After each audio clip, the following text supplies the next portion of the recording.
Hey, this is Splash of Gas with Dave Weichert, a NASCAR podcast. With the calendar getting longer into fall, the racing action is heating up as racing seasons are getting closer to their ends. All three series would be in action at the Charlotte Motor Speedway Road Course as they are all getting deeper into their playoffs. Xfinity and Cup Series would each have a cutoff race. ARCA would also be in action for their final race of the season at Toledo. Storylines for the weekend, starting with ARCA as they round out their season. Can Butterbean Queen take home the championship and end the season on a high note? Truck Series, the first race of the round of 8 for the trucks, meaning the first time that someone can lock themselves into the championship 4. Will a playoff driver punch their ticket? Xfinity, a cutoff race for them. Who will claim their spot in the round of 8 and who will crumble? Cup Series, same as Xfinity with a cutoff race as mentioned. Stakes will be high with a looming cutoff line. Who will stay on the right side? Interview with Xfinity Series driver Austin Green. Yellow flag, green flag. Discussions with Dave. Fast Davey's bets. Predictions for Las Vegas. Plus a new segment, Paint Scheme of the Week, and so much more on this episode of Splash of Gas. As always, we're sponsored by Magical Travel with Dave, aka Disney Dave Weichert, my father. He'll be able to help you with all your Disney and Universal vacation needs. He can be reached at DisneyDaveW@Verizon.net. Please make sure you follow all the Splash of Gas social medias for midweek and on-track updates. Instagram, Facebook, and YouTube are all Splash of Gas with Dave Weichert. Now for the ARCA Series finale from Toledo. ARCA would be in action for their final race of the season. Accumulation of 20 races ends at Toledo Speedway. Butterbean Queen is looking to close out his championship campaign with a win as others look to take the trophy. Max Reeves would be the fastest in qualifying, followed by Queen. Reeves and Queen would battle hard, with Reeves getting the edge in the lead. Reeves would stand strong on the restarts. Tristan McKee would battle Butterbean hard for the second spot. Butterbean Queen would not be able to catch Reeves, but finishes second and secures the 2025 ARCA Series Championship. Congratulations to Butterbean. Max Reeves wins in Toledo. Now, trivia question time. This week's question is, after Mark Martin won on March 1st in 1998 at the inaugural Las Vegas 400, the next 2 trips to Vegas would be won by the same driver. Name that driver. Hint, we have had his son on the show before. Now for the Truck Series recap from the Roval. The Charlotte Roval marks the first race of the round of 8 for the Truck Series. This means the first time a playoff driver can lock themselves into Phoenix for the Final 4. Corey Heim would win the qualifying with Lane Riggs following, making up the front row. Mayhem on the restart though, when contact from Grant Infinger would send Heim and Riggs both into the tire barrier. They would each have to come to pit road and make repairs. Could they regroup? Brent Cruz would be leading most of the first stage. Brett and the rest of the leaders would pit with 2 to go in stage 1. Caden Honeycutt would win the first stage. Cruz would lead the restart for stage 2. The stage would stay completely green. The leaders flip the stage and pit with laps left. Caden Honeycutt goes on to win the second stage as well. Cruz and Connor Zilic restart up front for the final stage. Cruz gets the jump and leads. Corey Heim would go on to pass Connor Zilic for second eventually. A late caution for a stalled Tony Breitinger would force the race into overtime. Brent Cruz would radio to his team thinking he might be almost out of fuel. All lead cars pit except for Heim, Mosak, Riggs, and Smith. Corey Heim and Connor Mosak restart in overtime. Heim would get the jump and lead. Cruz would manage to get up to second. Could he get past Heim? No, he could not. Corey Heim wins in Charlotte at the Roval, and is the first playoff driver to lock themselves into the Final Four in Phoenix. With his 10th win this year, Corey Heim has now the most Truck Series wins in a season, passing Greg Biffle, who had won 9 races in one season before. Congratulations, Corey, and that entire 11 truck team. Now for the Xfinity Series recap from the Roval. Xfinity would be in action on the Roval on Saturday. As mentioned, this would be a cutoff race for them, meaning at the end of the race, 12 playoff drivers would be cut down to 8. Who will make the cut? Big showing by JRM in qualifying, as all 5 of their cars qualifying 1 through 5th. Led by, of course, Connor Zilisch. Zilisch leads early. Yellow flag flies for Harrison Burton on lap 15. Most would pit under the yellow. Nick Sanchez and Matt Benedetto lead on the restart with 2 to go in stage 1. On fresher tires, Zilisch is able to work to the front quickly and wins stage 1. Zilisch leads early in the second stage. Him and many of the leaders pit, flipping the stage for better track position in stage 3. Jesse Loves wins the second stage. Just like the trucks, a late caution would put the Xfinity race into overtime. Some would pit and some would stay out. Connor Zilisch and Austin Green restart for the overtime, as others back in the pack fight for their playoff lives. Zilisch gets the jump and leads. On the final lap, the yellow would fly for oil on the track. Zilisch would be ruled the leader, with Austin Green second. After a long review, Sammy Smith would be ruled in third, meaning he makes the transfer by 1 point over Taylor Gray. Nick Sanchez, Austin Hill, and Harrison Burton are also eliminated from championship contention. More on the Xfinity Championship standings during discussions with Dave. Now for the Cup Series recap from the Roval. Cup would be in action and ready to go on Sunday for their playoff cutoff race. Who would make the full field of the round of 8 and who will be eliminated? Tyler Reddick wins the qualifying, and the road course ace, SVG Shane Van Gisbergen, is second as the 2 make up the front row. After pitting on lap 14, SVG would retake the lead 6 laps later and win stage 1. AJ Allmendinger and Chris Buescher restart up front for the second stage. On lap 41, Van Gisbergen would get past both Buescher and Allmendinger, taking back the lead. Shane would elect to flip the second stage, pitting with 2 to go in the middle stage. Ryan Blaney wins stage 2. Who would get the last remaining playoff spots in the final stage? SVG and Kyle Larson restart for stage 3. Shane gets the lead off the restart, but on lap 63, Larson would take the lead from Van Gisbergen. 9 laps later, Larson starts the next pit cycle and head towards pit lane. Kyle would retake the lead, followed by SVG and Christopher Bell. Ross Chastain would be too fast on pit road, and he would face a pass-through penalty, greatly hurting his playoff chances. Shane would then retake the lead from Larson. A lap later, Kyle pits from second. 3 laps later, Shane would pit as well, handing the lead back to Larson. Again, the 2 would be battling hard for the lead, side by side, exchanging the front spot several times. Shane would eventually get the upper hand and lead once again. With 2 laps to go, SVG would have over a 16-second lead on Larson in second. Many eyes turn to the playoff battle between Ross Chastain and Joey Logano. Ross was trying to hold on to his final playoff points as he was holding on with old tires. On the final lap, Denny Hamlin would pass Ross.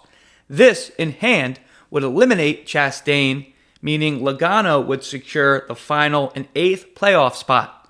In a last-ditch effort to get Hamlin on the last chicane, Denny and Ross go spinning, forcing Ross to cross the start-finish line backwards. That's one way to do it.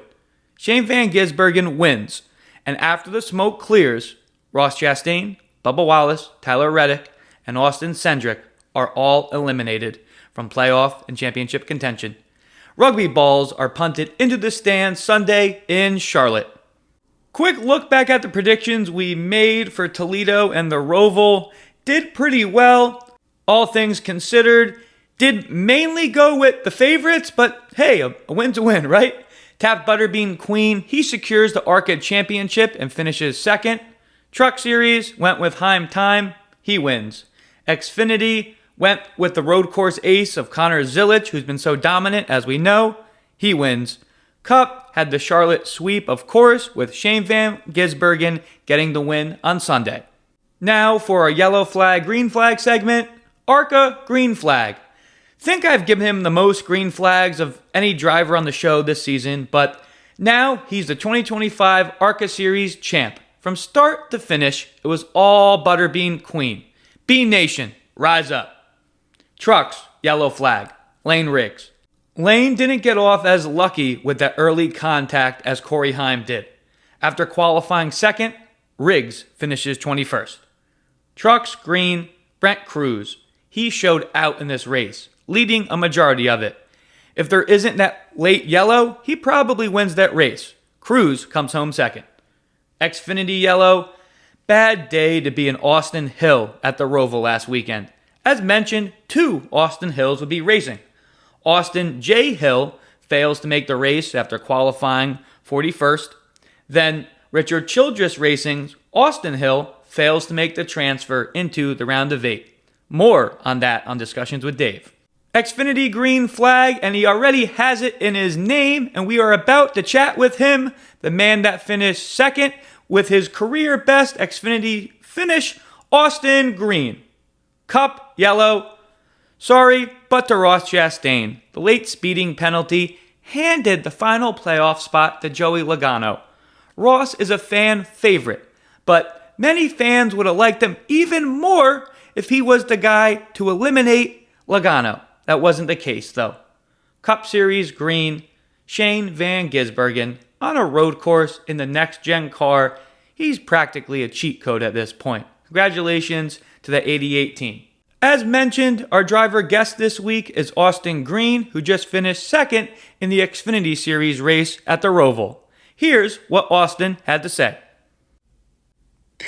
Next guest, we bring on the Splash of Gas. Got his first ARCA Series win earlier this season and has been showing out on the Xfinity Series and select starts for Jordan Anderson Racing. Austin Green, thanks for joining the show, Austin. Yeah, absolutely. Thanks for having me. Yeah, of course. Before we get into the recent Xfinity action, you make your second ARCA start at the end of May. After qualifying 4th, you go on to hold off William Sawalich to grab the win. What was that whole experience like, getting your first ARCA win and winning in Charlotte of all places? Yeah, no, that was definitely a special one for sure. It was my first time on the big track. Obviously, grew up running Bandoleros and Legend cars, summer shootout, winter heat, stuff like that. So, even to be able to get an opportunity on the big tracks was, just a dream come true.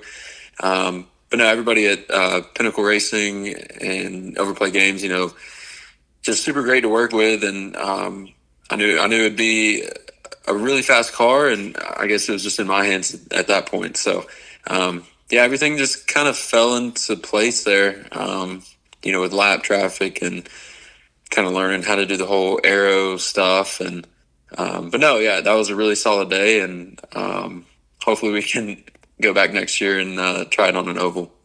Sweet, yeah, kind of leading into my next question about Pinnacle. Saw from your win and throughout this year with Butterbean in the 28, Pinnacle's bringing rocket ships to the track each week. What have you been able to learn so far from those guys?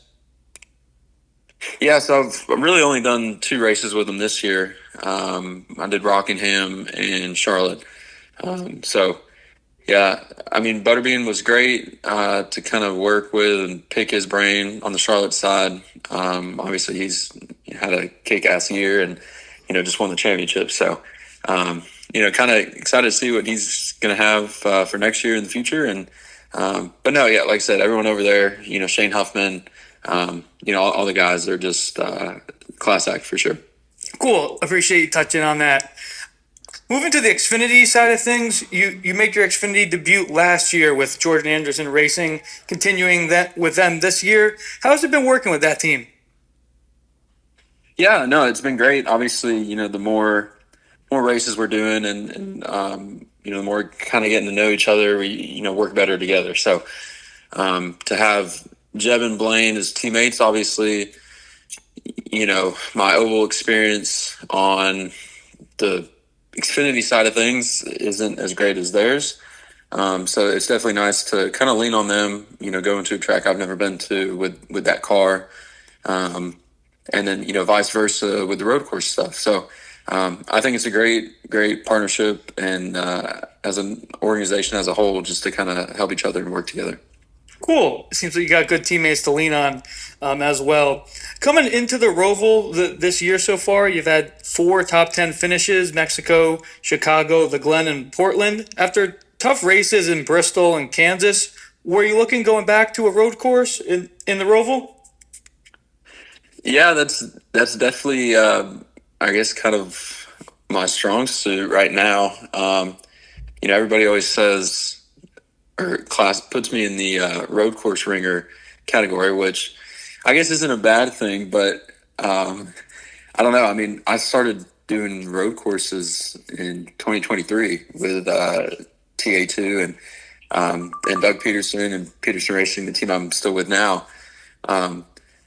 But I mean, I grew up doing ovals and short tracks, so I think kind of having the Trans Am experience with the heavy stock car on a road course has definitely helped on the Xfinity side.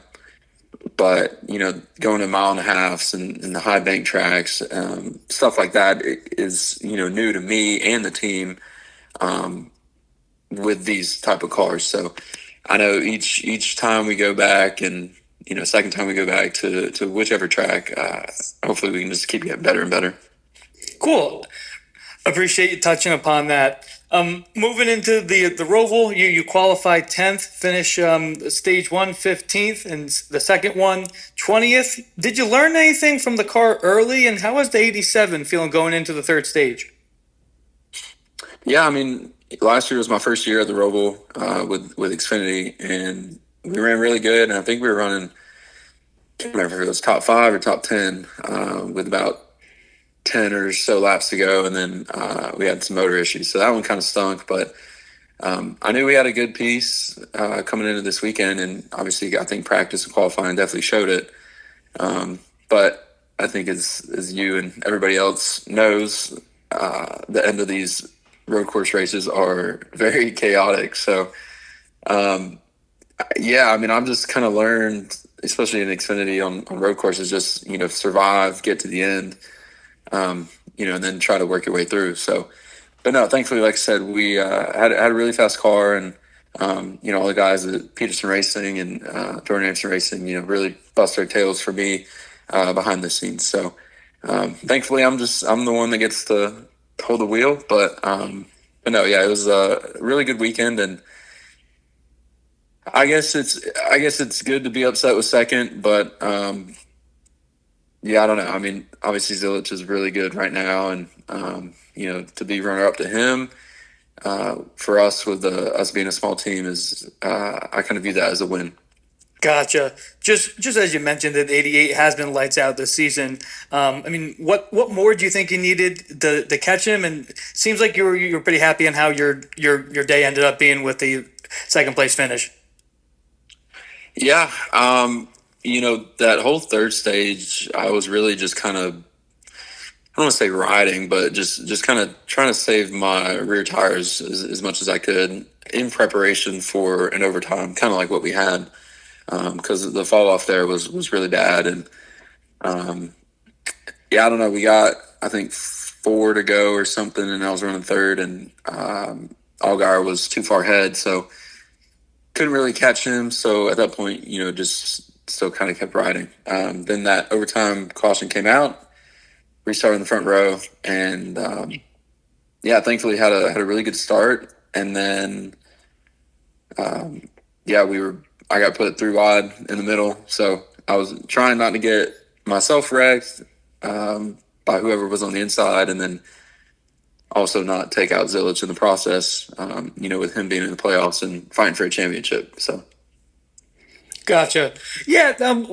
Obviously, you're on a part-time basis and not running for a championship, but the Xfinity Series is in their playoffs. Did you notice any drivers racing a little bit different from past races, or? I don't know. I mean, I guess it really all kind of depends on who you're around, and that's really what I've kind of been learning, the past 2 years is, who you're around, kind of how to race them. But I think definitely with the playoff situation, I think the guys closer to the cut line, I mean, it can go twofold. I mean, if you're comfortable, then you probably race a little bit on the secure side, but I think the guys below might try to be a little bit more aggressive than, earlier in the year. But I don't know. I wasn't in that position. I was just looking for the win and, just came up one spot short. Gotcha. Thank you for touching upon that. With a JAR, you've gotten 7 top 10s, all at road courses, as you were mentioning that. Haven't thought of that team as a road course, competitors in the past year, just with Jeb's success on the super speedways. You and Jeb are starting to change that last 2 seasons. What improvements do you think the team has made to the road course package since you started there? Yeah, I mean, like I said, I think it's just working together. Whether it's in the sim, looking at SMT and data, or just sharing notes and thoughts at the track. I've kind of seen from this year especially. I mean, Jeb's really picked up on the road courses, and so has Blaine. So, like I said, I think it's just collectively a team effort. Try to help each other, and then go and fight it out. Got it. Thanks for the insight on that. Last question. You've grown up in a racing family. This season, racing in several different series. How have you been able to lean on your past experiences to produce top finishes in multiple levels of motorsports this year? Yeah, I mean, obviously, the more laps and seat time you can get, the better you'll be. So I've really tried to kind of work on that, and I think that's where some of the ARCA stuff and late model stuff come in, especially during the off season. So, but no, I mean, having Dad and Uncle Jeff and Uncle Mark, obviously they've been through the ringer and have a lot more experience than I do. But just to have them as tools, and especially for the oval tracks I've never been to before that they have, it's nice to kind of lean back on them. Sounds like you got a great support system. Really do appreciate the time, Austin. Best of luck for the schedule rest of this year, and hope to talk to you soon, man. Really appreciate the time. Thank you. Yep, thank you. Have a good one. See ya. Great time talking to Austin. Appreciate his time. Now for discussions with Dave. Starting off, ARCA Championship. Butterbean Queen. From the first race of the 2025 ARCA season in Daytona till the last race last weekend at Toledo, that 28 car, Pinnacle Racing, Butterbean Queen, just lights out. One of the only times we saw Butterbean falter was early on in the season on that late restart at Phoenix. And Butterbean himself said he's learned so much from that late restart and how Brent Cruz went on to race him. 8 wins this year for Butterbean in that ARCA car. And if you're not familiar with Brendan Butterbean Queen before this season, Butterbean, he's in his late 20s. He's not, young gun, hotshot kid. Butterbean was a longshoreman in Virginia. So this guy's true and true, building his late model cars, wins the Cars Tour last year, backs it up with a kick-ass ARCA season. What's next for 2026 for Butterbean Queen? I believe, as we saw, he's a few spot starts in the Xfinity 11 car for Colleague. I think he sticks with Colleague for 2026, either full-time for their Xfinity program or for their Truck Series program. But think he is going to be Xfinity or Truck, as we have seen other past ARCA champs make that step up after winning at the ARCA level. Wanted to also briefly touch upon Venturini Motorsports' legacy as they sell to Nitro Motorsports at the conclusion of this season. They have done so much for the sport. We'll have more on their legacy in upcoming episodes. Moving right along, discussions with Dave. Another weight disqualification after the Roval? We all know what happened last year when we thought Joey Logano was eliminated. Then Alex Bowman was disqualified for being underweight. Not anything like that happened this year to a playoff driver, but a non-playoff driver did get disqualified for being underweight after the Roval.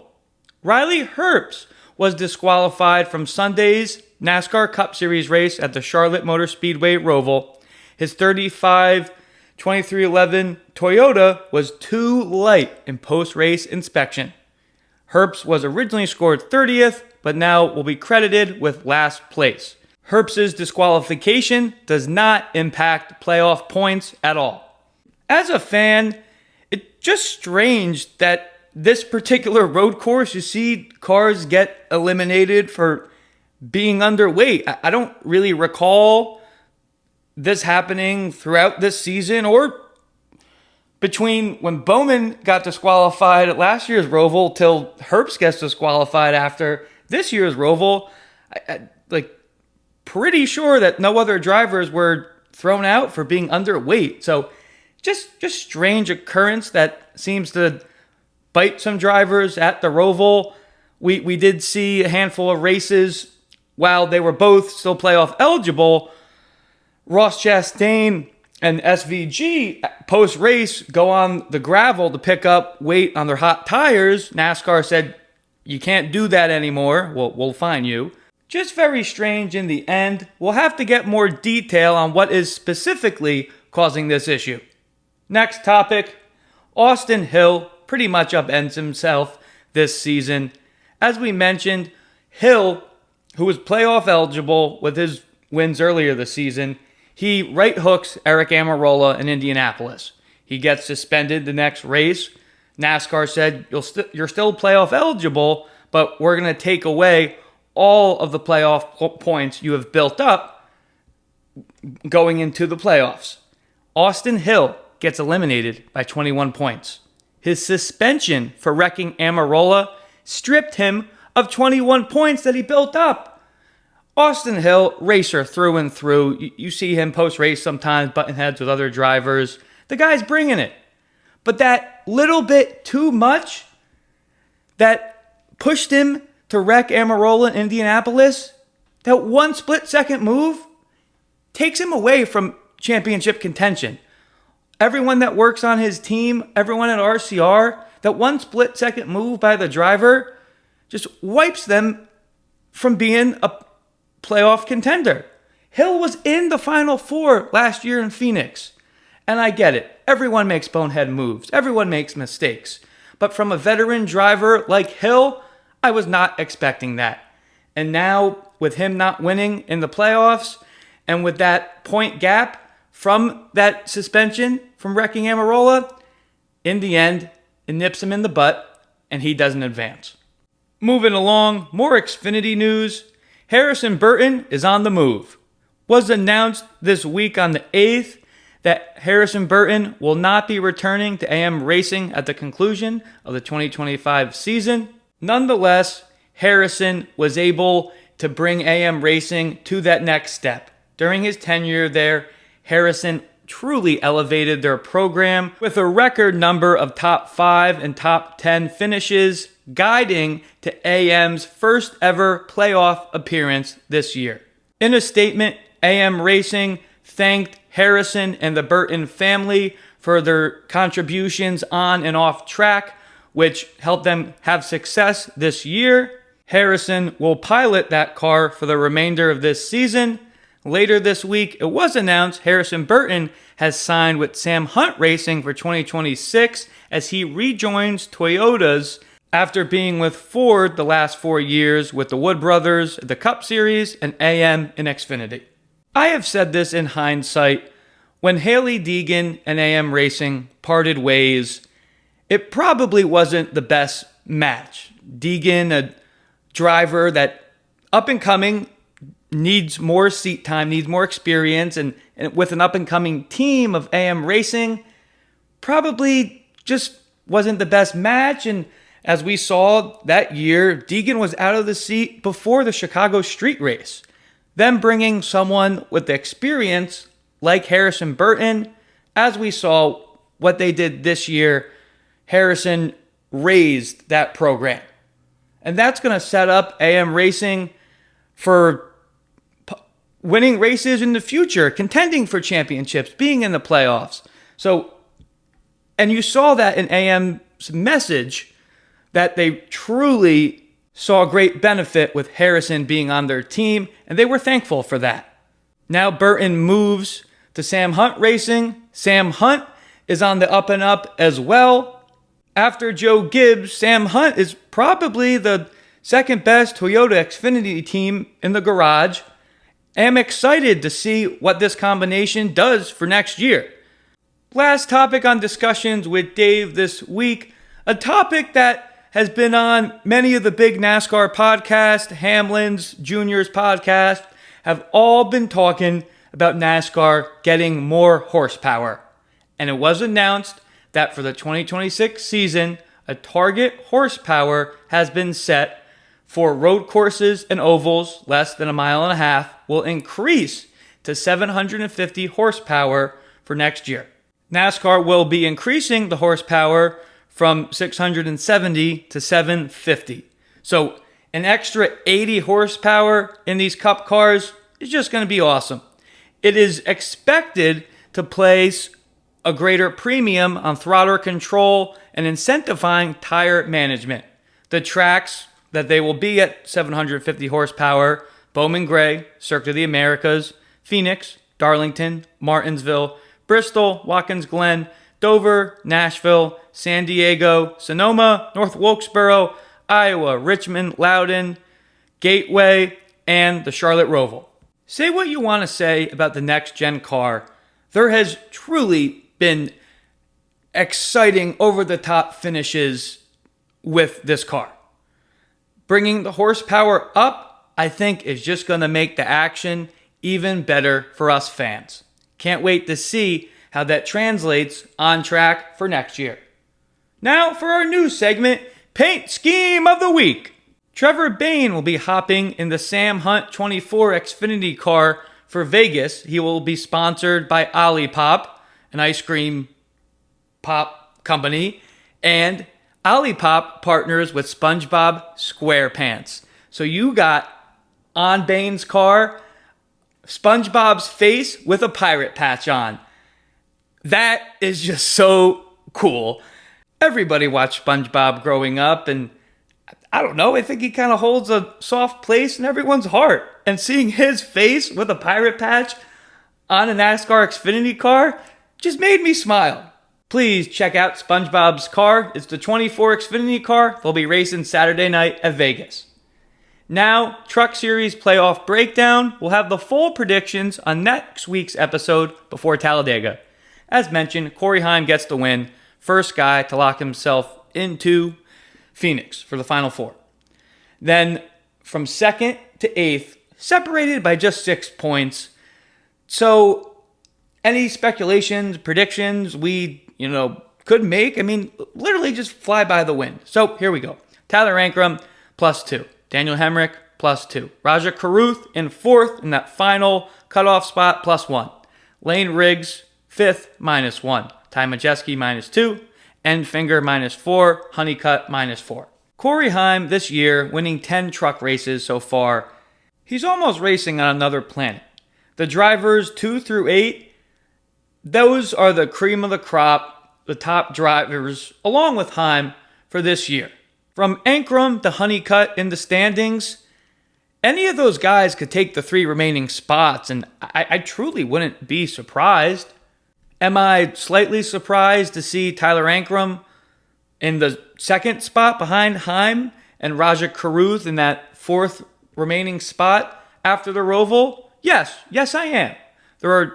You got Talladega, then you got Martinsville to make up those remaining 3 spots for the round of 4. I've said in past episodes, between Ankrum, Enfinger, Majeski, it's almost a coin flip, in my opinion.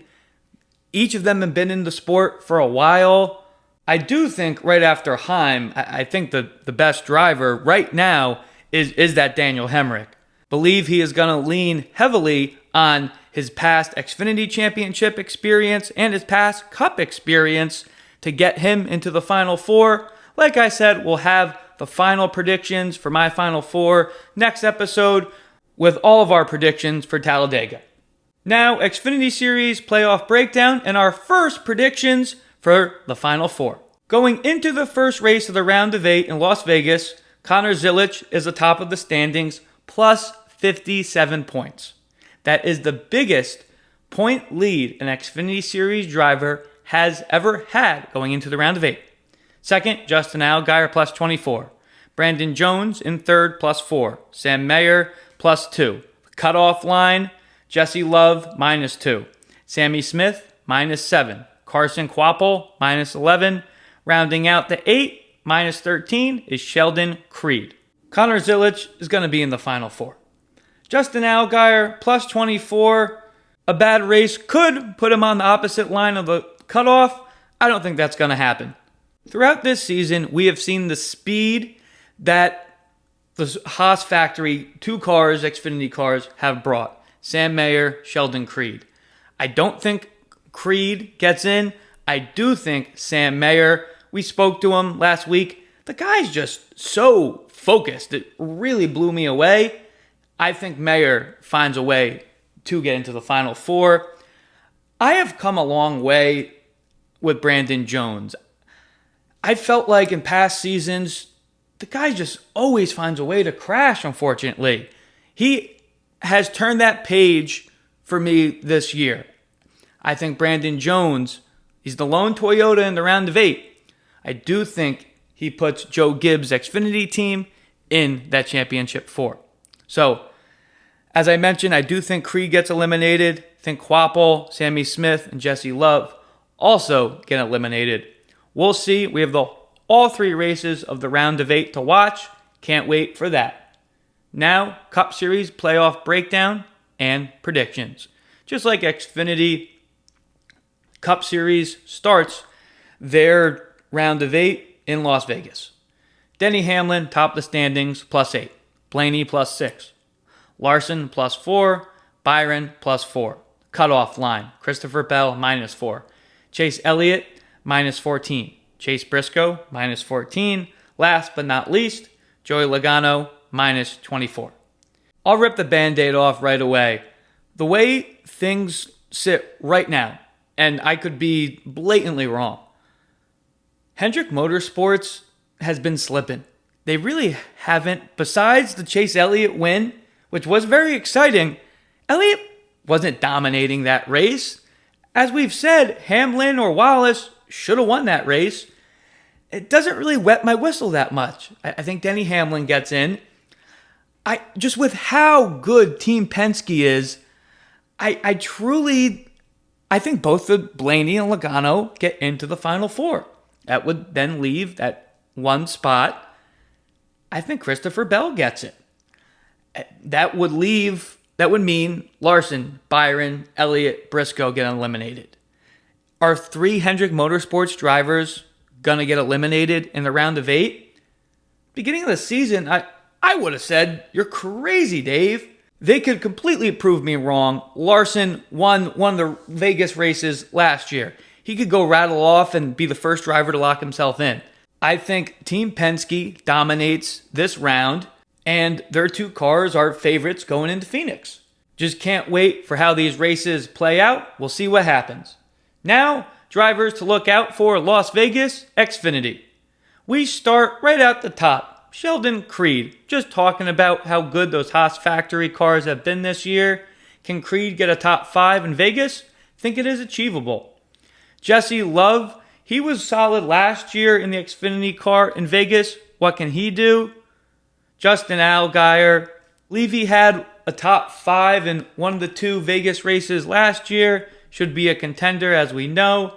Eric Almirola, part-time guy for Joe Gibbs. We know what the veteran Almirola can do. He should be a contender. Brandon Jones, just talking about him, believe he will be a contender. Ryan Sieg showed out at Vegas last year. Can he get to the front? The second Haas factory car, just talking, believe he's going to get into the Final 4, Sam Mayer in the 41. Last but not least, you just cannot talk about the Xfinity Series and leave this guy out, Connor Zilisch. He is the betting favorite for Phoenix. See what the 88 can do. Now, drivers to look out, Cup Series from Vegas. Kyle Larson. Larson, then Logano, won the 2 races at Vegas last year. Larson in the spring, Logano in the playoffs in the fall. Can Larson get Hendrick Motorsports out of their slump they're in and dominate? We'll see. Team Penske, we were just saying how good they are. Ryan Blaney, expect him to be in the top 3. Christopher Bell, Joe Gibbs. Along with him and Hamlin, they should be contenders. The next Hendrick car to look out, in my opinion, is going to be that 24 of William Byron. He should be quick. 2 non-playoff drivers to look out who had good finishes last year at Vegas, Daniel Suarez in the 99 and Alex Bowman in the 48. Now for Fast Davies bets. Xfinity top 5 finish for Ryan Sieg is plus 400. Cup Series, Blaney to win is plus 750. Logano to win is plus 900. Think both of those hold good values. Now for trivia answer time. This week's question is, after Mark Martin won the inaugural Las Vegas 400, the next 2 trips to Vegas would be won by the same driver. Name that driver. Hint, we have had his son on the show before. Answer, Jeff Burton. He won in 99, then again in 2000. Quick shout out on the late model side of things. The ASA All-Stars Tour will be running the Winchester 400 shootout this Saturday. Best of luck to friend of the podcast, Chase Pintano. Now for our predictions for Vegas, Xfinity. I think the winner will be a Toyota in this one. Think it's going to come down to Brandon Jones and Eric Almirola. I think Jones locks himself into Phoenix with the win. Cup Series, as a fan, I don't like this feeling, but I think history is going to repeat itself, and that's going to be Joey Logano winning Sunday in Vegas. I think he's going to be the first to lock themselves into the championship. As always, we're sponsored by Magical Travel with Dave, aka Disney Dave Weichert, my father. He will be able to help you with all your Disney and Universal vacation needs. He can be reached at disneydavew@verizon.net. Please make sure you follow all the Splash of Gas social medias for midweek and on-track updates. Instagram, Facebook, and YouTube are all Splash of Gas with Dave Weichert. Hope everyone has enjoyed this week's episode and conversation with Austin Green. Till next time, everybody, Splash of Gas out.